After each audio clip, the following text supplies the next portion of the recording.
Quality manje wasenamathela kangaka kulo mfana.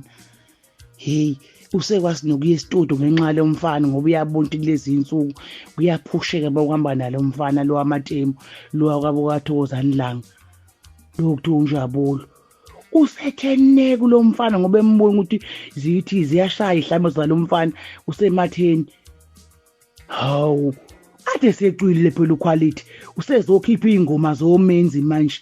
Lapha abona khona ukuthi kunerama kunebhotela kuyagcobeka. Usegijima usethi ne khona. Bese ephuphe kabi lo. Bese lemgedeni. Kodwa manje uyambona useyaqala ethi umkhaya wakhe ulundi one side. Ulundi wayemazi lapho lo mfana ukuthi ongakubo. Ngoba lo mfana simazi thina.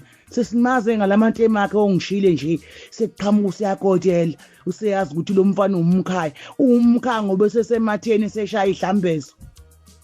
Ngakuyakotela lokhu. Lo mfana isiduphunga akakuboni ukuthi kuzovuka ngayi. Tapi inyoso quality. Lapho babona khona ngathi kunoju khona uthola bevele ngamakhanda. Hayi ngani zakwethu ngiyathemba nizwele intokazi yakwamchunu.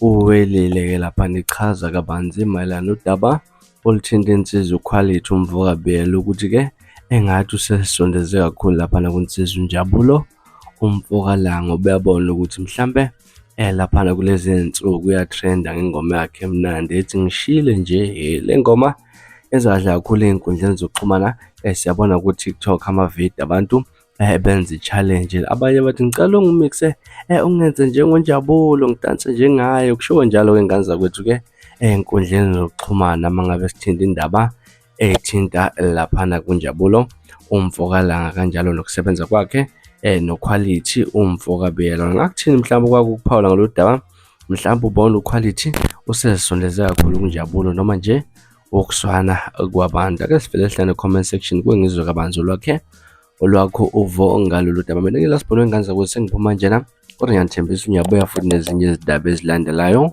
kwivideo elandelayo kwakho ukusubscribe nisiphathe kahle nibe nosuku lomnandi ngithanda khona.